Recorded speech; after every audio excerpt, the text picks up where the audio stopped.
Good day everyone. I would like to welcome you to this maiden broadcast ng ating podcast, Emerging Apocalypse. Ako nga pala si Nomer.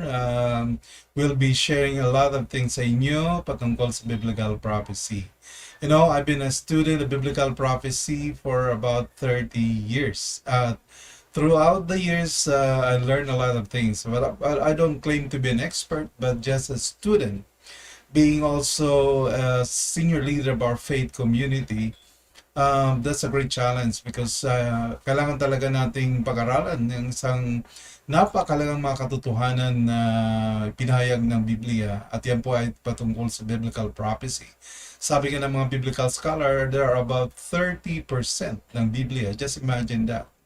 30% ng Biblia patungkol sa biblical prophecy. Some of those prophecies, mga kapatid, mga kaibigan, ay na-fulfill na in the past. But still, there's more biblical prophecies that need to be fulfilled. In fact, ang basahin po natin Biblia, I could really say na yung Biblia ay para siyang libro ng buhay. Sapagkat sa Biblia, diyan natin mababasa, yung tinatawag na beginning, yung book of Genesis. And then the Bible is a story about the world, how it began and how it ran throughout the history, and also it talks about the end. Kaya nga yung Christian Bible, composed of Old Testament, New Testament, it's really a complete book because it's talk about the end of the age and the beginning of a new age. There will be new eternity that is coming. And that is one of the important truths na sinasabi ng Biblia. Kaya nga, napakalaga talaga natin pag-isipan yung pag-aralan yung biblical prophecy upang tayo ay matuto at tayo ay mahihanda sa mga mangyayari sa darating. Alam po ninyo, ang biblical prophecy ay hindi po binigay ng Panginoon upang takutin tayo. In fact, I believe na biblical prophecy is given to prepare us. Diba? Sapagkat alam mo yung tao, may curiosity daw siya patungkol sa future, sa mga darating. Kaya nga minsan, sikat na sikat yung mga tinatawag na mga hula, astrologers, diba? Yung mga horoscope, diba? Bakit? Sapagkat yung tao, curious siya sa mga darating. Gusto niyang malaman kung ano ang mga mangyayari sa darating upang siya ay mahanda. Then, he can align himself with the future. And you know what? God, the Bible, Yehovah, is really the greatest God of all gods. In fact, he's the real God and Most High God. He speaks about that. In fact, in Isaiah 46 verse 10, sinabi ng Panginoon through the prophet Isaiah, God revealed the end from the beginning. Talagang gustong-gusto ng Panginoon talaga yan na He would reveal sa ngayon, kung ano mangyari sa darating, because it gives him honor and glory. Kaya nga, I believe, especially in our times, in the season that we're living, ay talagang napakalaga sapagkat maraming mga prophecy teachers, mga biblical teacher talking about what is happening in the world today is very close to the fulfillment of a lot of prophecies that has been written in, especially in the book of Revelation. Well, isa sa mga tanong na narinig ko at saka tinatanong ng iba, ito bang mga nangyari ngayon sa atin? Ito na ba yung tinatawag na, kasi this is a popular na knowledge kahit sa mga taong hindi masyadong religious, 'di ba? Yung tinatawag na 6666 or the beast, the mark of the beast. Dahil sa mga nangyari ngayon, dahil sa pandemic na ito, na started way back in 2019, talagang maraming nangyari na ang iba ay nakapagsabi na ito na nga, 'di ba? Ito na ang tinatawag na mark of the beast. At ito yung sinasabi ng Book of Revelation. At dahil dyan, maraming natatakot. Maraming mga tao ay talagang nataranta, nagpanik. Yung iba naman ay hindi na nga ba nagtatrabaho. Diba? Yung iba sabi nga nila, magsiserve na lang kami sa Panginoon dahil siguro ito na nga ang katapusan ng mundo at andito na pala yung tinatawag na 6666. Kaya maraming mga tao ang naguguluhan at marami ang mga nagwo-worry sa kanilang buhay, sa kanilang future. Well, as we have experienced this for the last more than 2 years, some could really conclude that. But of course, alam po natin that we have to go to the Bible upang ating po talagang maintindihan ano ba ang sinasabi ng Biblia. Well, in Revelation chapter 13, okay, if you have a Bible, you can read this. Pwede yung basahin, ano?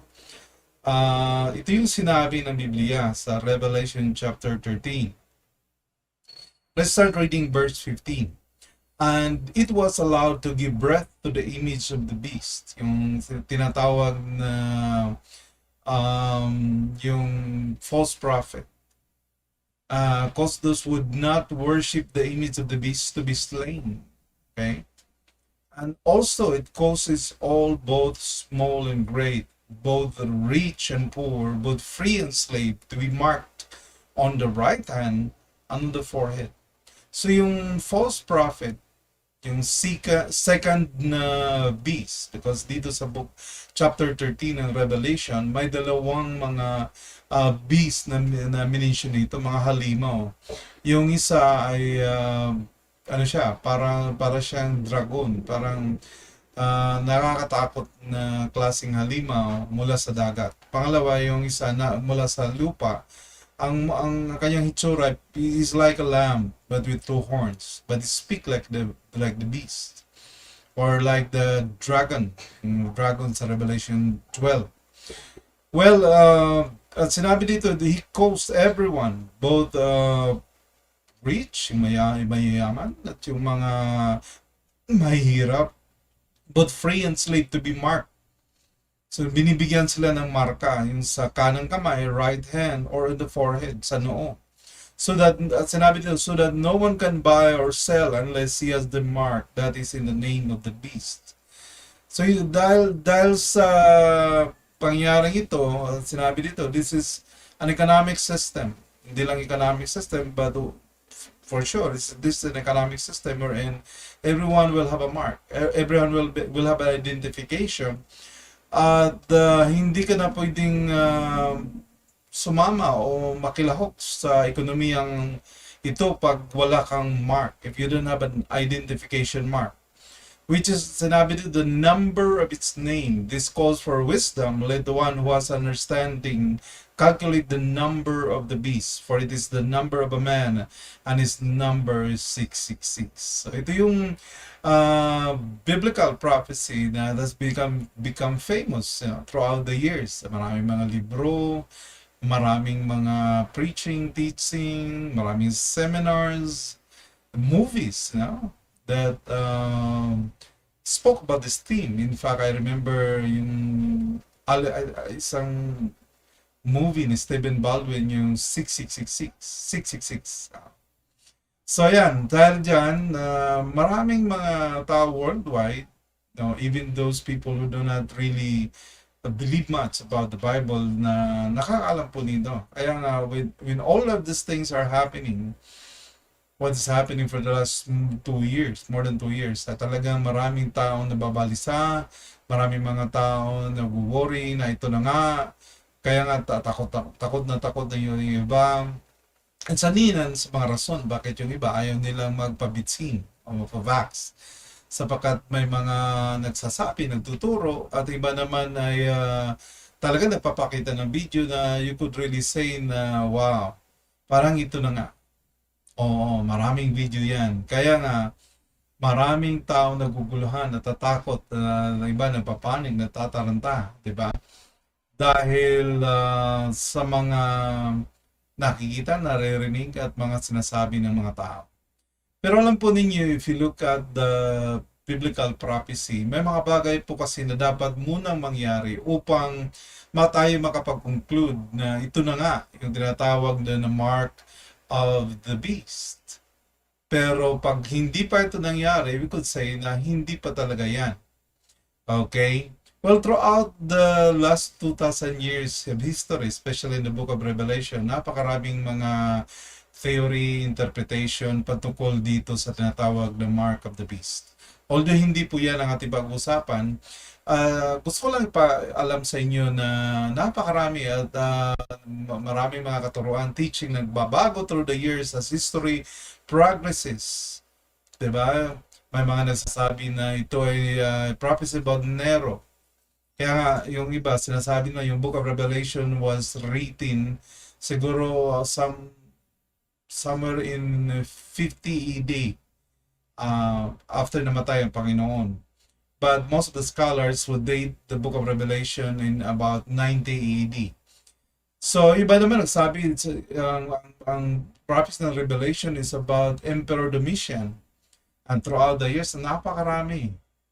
Ang iba nagsabi yung Ottoman Empire, yung iba naman nagsasabi na yung Pope ng Roman Catholic Church, yung Roman Catholic Church.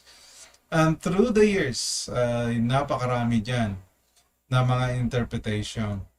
Although I really believe that biblical prophecies parang cyclical ang kanyang because that's a Hebraic way, yung kanyang fulfillment ay parang cyclical.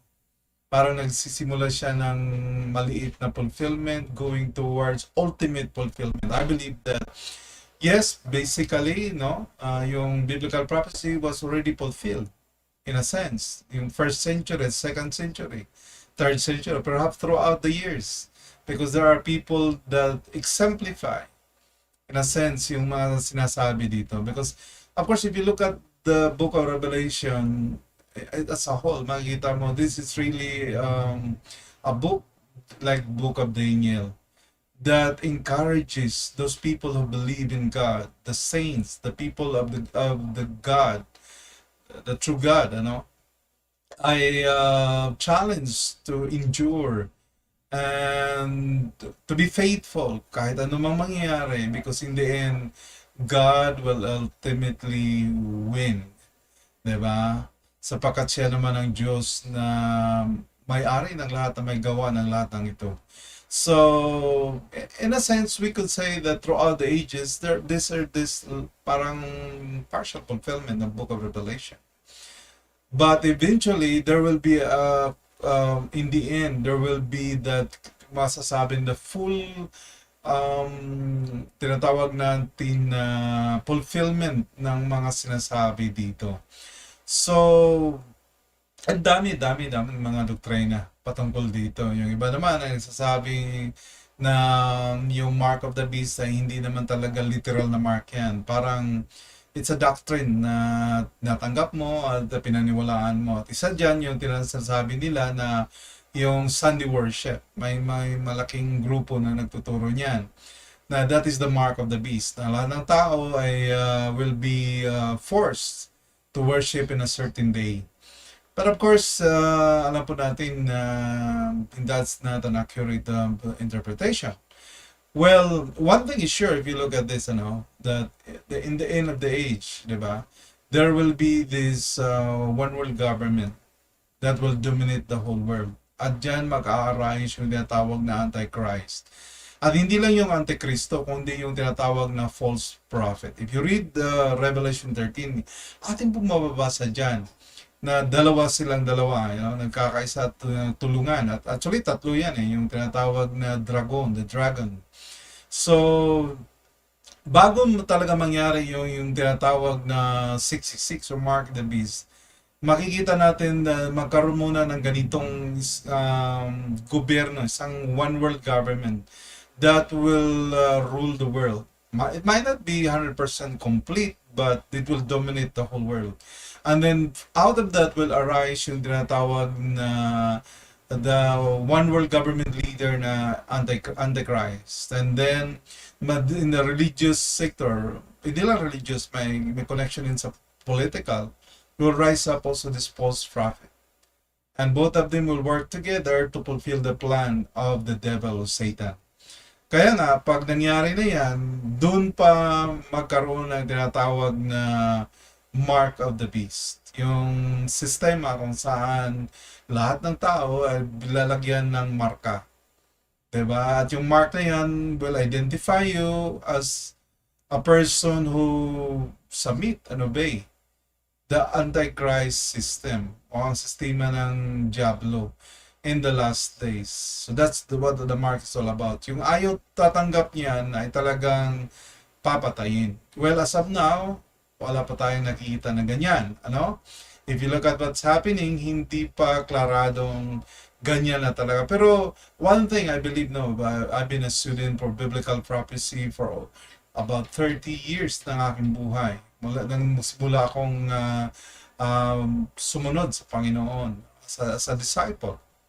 At nakikita natin with what's happening today, hindi lang naman sa ngayon. You know, if you look back hundreds of years, we could begin to say that the preparation and planning has been done. And in fact, what's happening today in the world is part of that.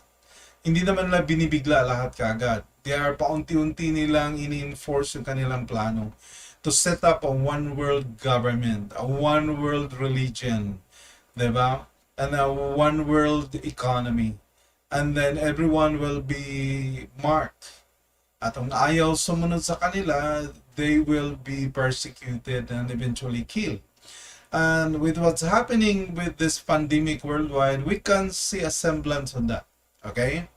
I believe na yung technology na kakailangan upang mangyari talaga yung ng biblical prophecy ay andito na po mga kapatid. At in fact, talaga makita, halatang halata na. No? May mga bansa ngayon like Sweden, I think, kung saan they are now putting microchips on their citizens. And tingnan nyo, mga nangyari sa last 2 years, di ba? Yung QR code, di ba? Ginagamit yan. At yung vaccination card.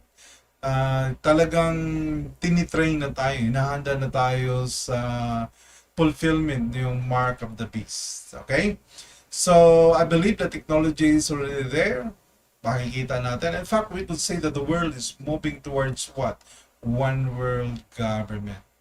In fact, yung UN at with the World Economic Forum, meron silang 2030, Agenda 2030. And pag basahin nyo, pag-aralan nyo, puntahan mo ang website nila, makikita nyo na at binasa mo, parang kakabahan ka, parang wow, ito na yata yung sinasabi ng Biblia. So at this point, I believe, hindi pa talaga ito yung tinatawag na 666 or Mark of the Beast. But, nakikita natin, talagang hinahanda na tayo. Diba? At nakikita na rin natin kung ano mangyayari. How this global government, tyrannical global government will control the world and eventually control our lives. And then those who believe in the Lord Jesus will have to choose. Diba? Darating ang panahon that we could die for what we believe. And it's a fact. Sapagkat nangyayari yan noon at mangyayari yan din hanggang ngayon, hanggang sa katapusan. Sapagkat lahat ng yan ay nasasaad ng propesiya ng Biblia. So, mga kapatid, I hope that you learned something na aking sinishare sa inyo na hindi pa naman talaga to. But of course, itong lahat na nangyayari is just parang it's a dress rehearsal of what's about to happen. And so, even though hindi pa, alam na po natin. Kaya nga ang Panginoon ay tayo binigyan niya ng prophecy upang tayo ay matuto at maghanda sa mga darating na panahon. Of course, napakarami pa ng ating pag-usapan patungkol dyan. So kung if you learned something about what I have discussed, you can message us. You can make a comment, or if you have a question, you can ask a question, and you can also subscribe to our YouTube page, and then you can also share this video. So I hope na what we have shared together ay nakakatulong sa inyo at nakapagpatatag sa inyong mga puso at sa kanyang pananampalataya. Okay? Even though hindi pa naman to talaga yung sinasabi ng Biblia, but this is a clear sign that what's coming ahead is talaga yung full fulfillment ng sinasabi ng Biblia. So God bless everyone. Shalom. Until next broadcast. Ito si Nomer. Hanggang sa muli. Saying goodbye and God bless.